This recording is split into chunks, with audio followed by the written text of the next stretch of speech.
Right, hello everyone. I'm back with part 4 of this chapter 1 design team project tutorial, making a simple hardback junk journal. This is my box, which I keep everything in. I've got 2 more here with different journals in. There's 3 up there and there's a load of other covers as well, so watch this space, as they say. So you've seen our cover. I've picked out some sari silks that go with it. I am intending to keep this fairly neutral, this journal.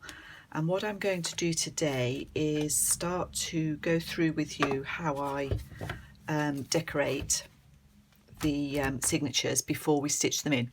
I'm not going to do loads, partly because I want to keep it as a simple journal, and partly because I probably will spend quite a lot of time just humming and hawing, if you see what I mean, about what to do. So what I've decided initially is that we're going to have a strip of fabric or lace in each journal, and I think in this case I'm going to put it on the front cover, the front page. So I've found some white lace. There's quite a lot of white in this paper, so I've got some white lace, and I've cut 3 strips of that, just a touch longer than my pages, and I've ruffled some sari silk. It was quite a wide strip and I tore it in half because I didn't want it too thick. I showed in a recent video how I ruffle my fabric.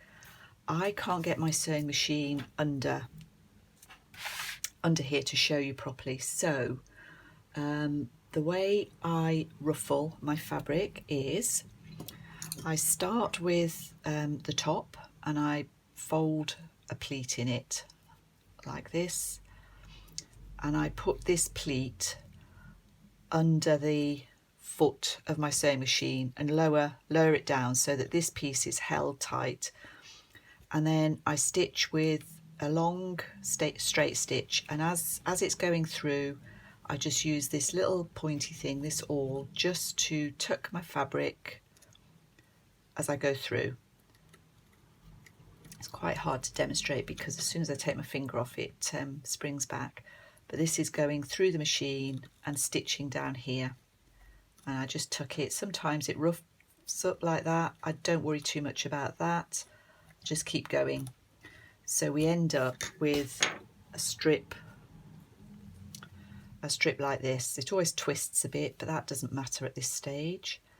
And I did a long strip and I've cut 2 approximately 7-inch pieces off that. You can see here it wasn't quite straight, but I quite like that. I quite like it to be a bit uneven. Just have to watch the way it twists when we're putting it in. So I've got two of those and 3 lace bits. So I'll show you now how I attach it, the way I do it. So I'm going to take my front sheet off here, and on this first sheet we're going to have lace. I want it to come over the edge a little bit so that it's peeping out of the book, but I don't want it too far. So I use PVA glue, and I'm using art glitter glue, and probably on this one about, I don't know, 1/4 inch to 1/2 inch. I pop a little strip of glue down there, and I'm just going to put a little bit more on here and just tap that down, and that will hold it in place. I want to stitch it, but I want to hold it in place before I stitch it. So that's round there, and then when it's in the cover it should just peep out at the edge of the cover. And so that's that one, and I basically do the same for the ruffle. So I'm going to have lace on the first, 3rd and 5th signature, and the ruffle on the 2nd and 4th signature.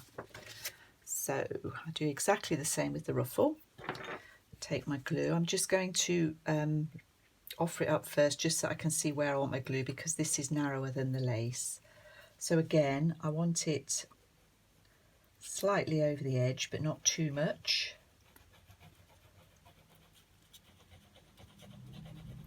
This glue's not coming out very well. So glue down there, and then I just take this and lay it down. So I'm having to get my stitching, my straight stitching, just over that glue line. And I'm trying to untwist it as I go.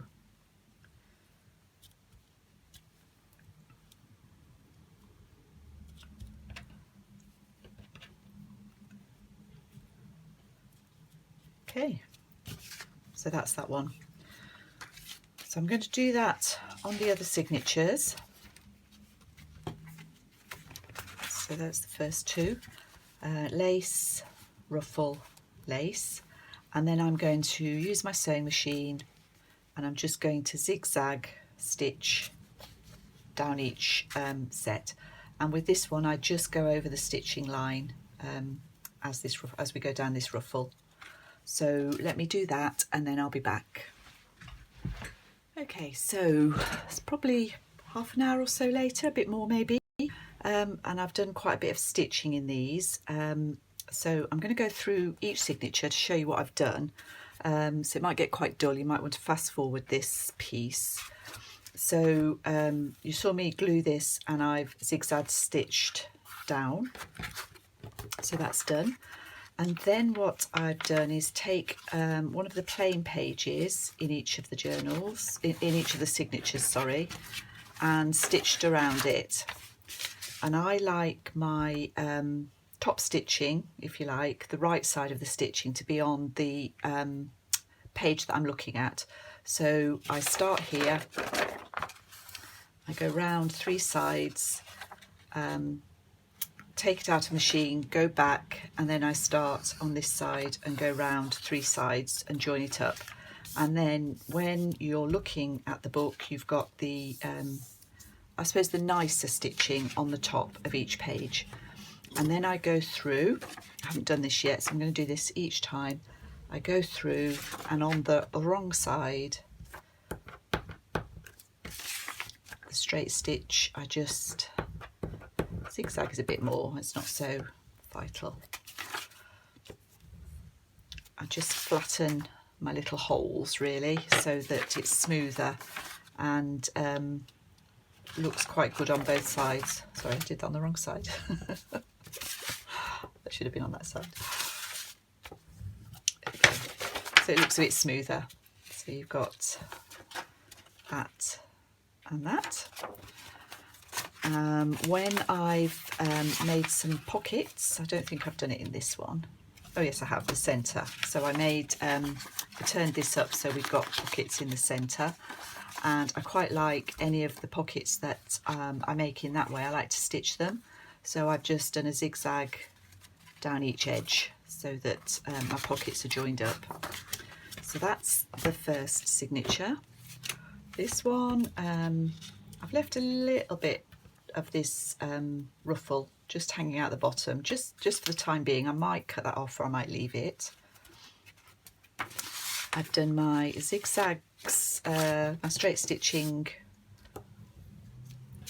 round the first blank. I tend to do this stitching round the page on a tea dyed paper, and I've stuck to that in this journal. I mean, I might vary it, it depends really. On this page, if you remember this page, I had a flap going up this side. I decided to get rid of that. I thought there was a flap too many there. And although I said I didn't want to hide this, in the end I decided to make this into pockets. So I've just stitched across. I haven't worried about swapping sides on this one. I've just stitched across top and bottom.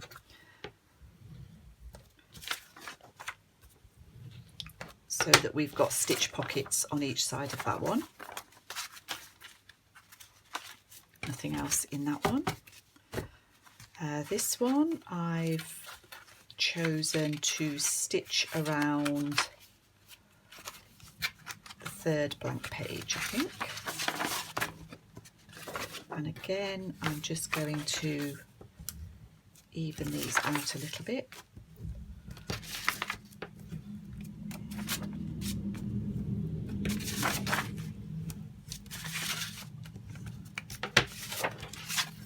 That was all the stitching so far in that one.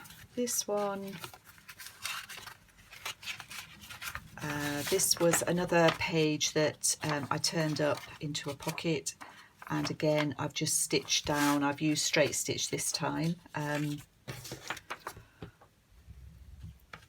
This paper was a little bit shiny, it was a little bit tricky, that one, but it worked okay. So we've got some stitching down there, just caught it at the bottom, but I'm not too worried about that.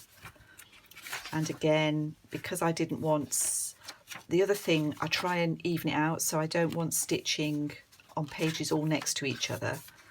So again, I've gone round the 3rd sheet in this one.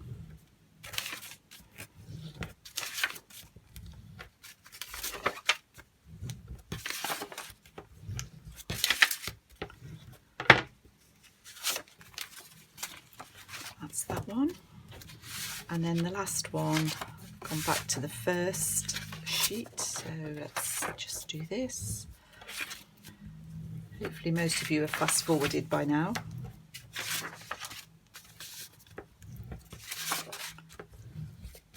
This is probably the sort of speed that I do work at when I'm making my journals, and I think that was all that I'd got in that one.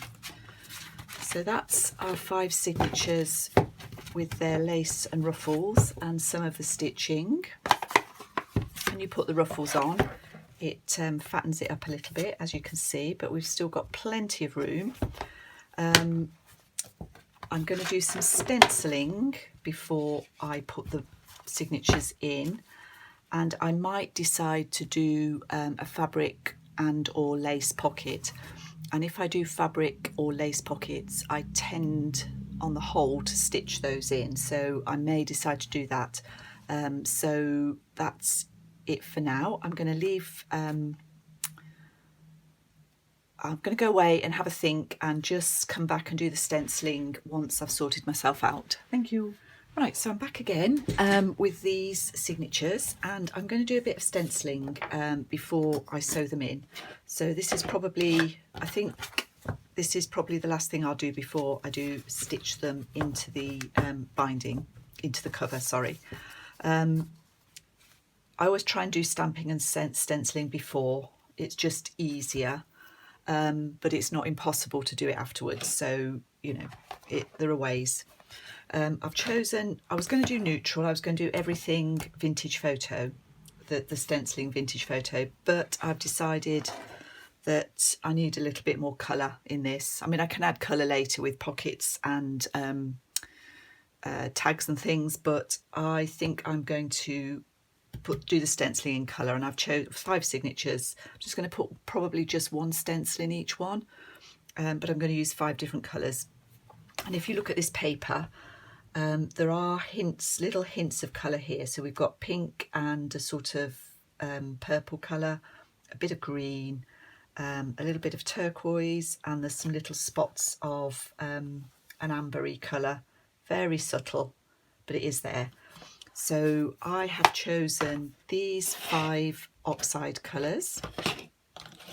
I like to stencil and stamp with oxide inks or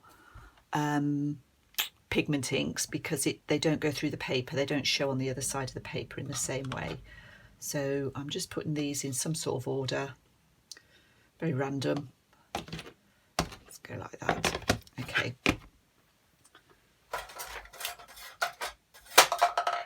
And I use these makeup brushes. I am going to use this stencil, Tim Holtz Floral,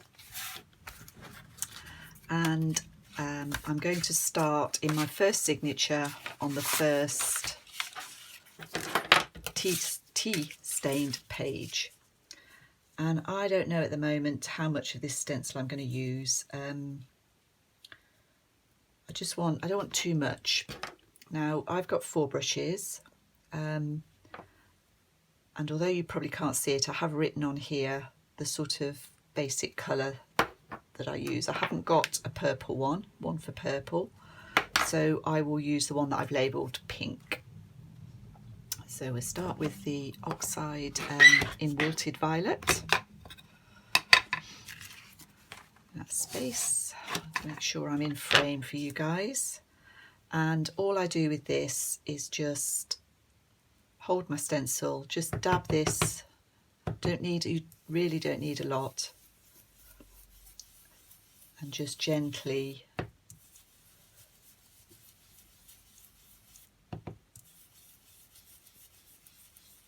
just sort of gently rub through.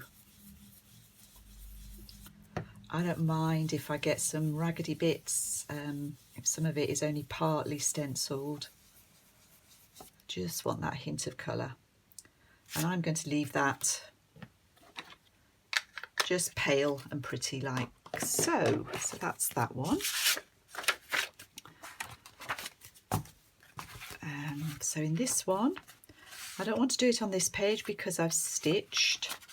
And I don't want to be too obvious and go right onto the next page, so I'm going to go onto this one, which is past the centre, but I am going to stick, I think this time I'm going to stick to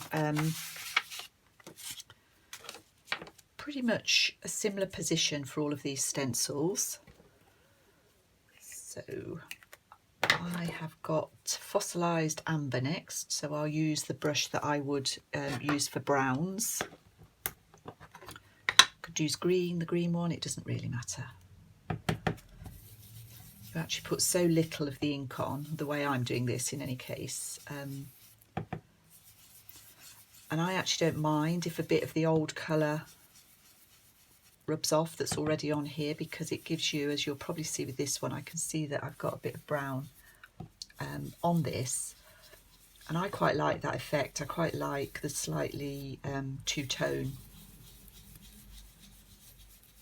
effect of it. So you can see down here I'm a bit more yellow.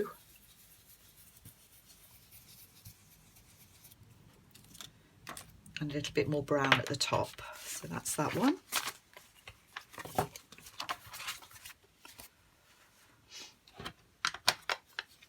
That was fossilised amber. In this one we will go for this side again, I think.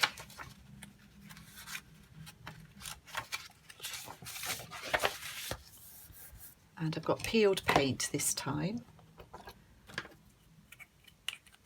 This is my green brush. And again, it's just deciding whether I want, how much of this I want on here. Let's go a bit lower this time.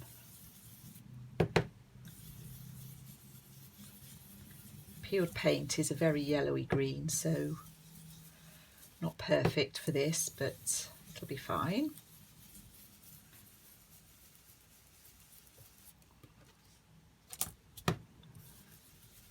We'll just go a bit further over with this one.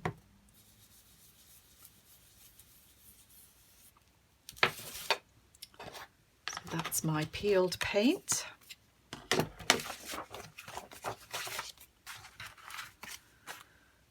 And next I've got Broken China, which is a blue. So we'll go right to the back of the next one.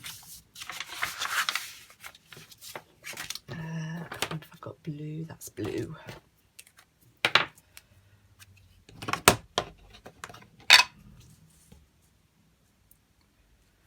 So again, let's take this one. Let's do the whole side bit of this one. This is quite a strong colour, so trying to keep it quite subtle.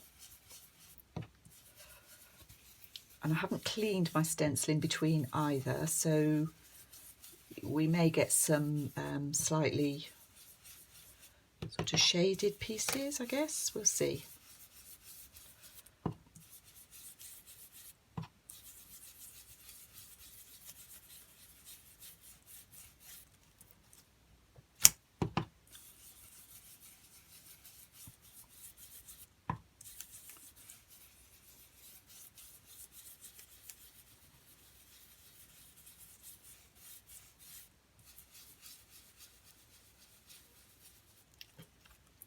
Okay, so that's that one, and you can see there's sort of hints of yellow and brown on that as well, which is pretty. So that was Broken China, and then my pink one, go back to the pink brush, which is that one, and just a decision about where to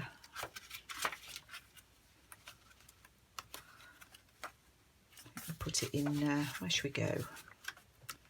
It's all a bit random, really. Let's put it opposite the frog. And again, we'll go a bit lower, sort of go in between.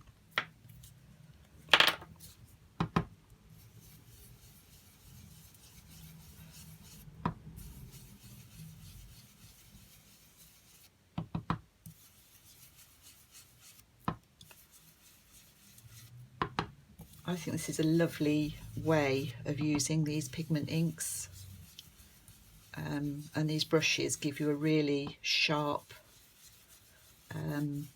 delicate looking stencil, which I like.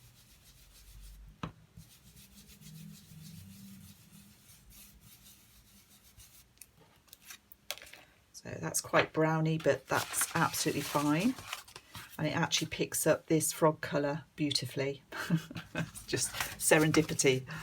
So the next thing I'm going to be doing, I'm not going to add any paper pockets. I'm just going to have a think about whether to add some fabric pockets. If so, I'll be back in a few seconds. So fabric pockets, I am going to add a couple, one fabric, one lace. Hope I'm doing the right thing. So I've got this piece of fabric which I've torn. Actually, I've torn it just a little under 5 by 4 inches, and I've turned the top down about 3/4 of an inch to an inch. It's all a bit random. It's nearly about 7/8 actually, and I've just zigzagged across the top. And I'm going to put this in my first signature towards the back. I quite like it opposite this fancy page. I want to stitch it in, but I want to sort of tack it first. So I'm just putting a little bit of glue. My glue will come out. I'm getting near the end of this glue bottle. But it doesn't need a lot. It's just to hold it in place really while I, so that when I sew, it stays in place. So I'll just spread that out. So that will give us a nice pocket there. And then in the 4th signature, again, this is quite random. Could be any of them. I just don't want too many fabric pockets. In this one, I'm nearer the front of the signature, and I'm going to put this piece of lace, which is, and it's only this size because this is the size of the scrap. It's almost 3 inches by, again, just under 5. Probably, ideally, I would have that slightly deeper, but I haven't got that luxury. So again, just some bits of glue. Just to tack that in place.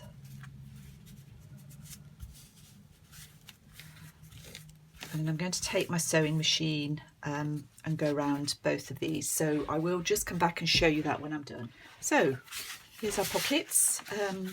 I decided to zigzag the whole row around the whole page. So we've got fabric pocket there. That's our first signature. And I did exactly the same in here. And broke my rule about not having 2 stitched pages next to each other, but you know, rules are made to be broken, so that's fine. And that's our lace pocket. And later on we'll probably add a dangle or something on these to make them prettier. So that was in the 4th one. So these are our signatures. The next thing I'm going to do is show you how I would get these into this. So I'll see you all soon.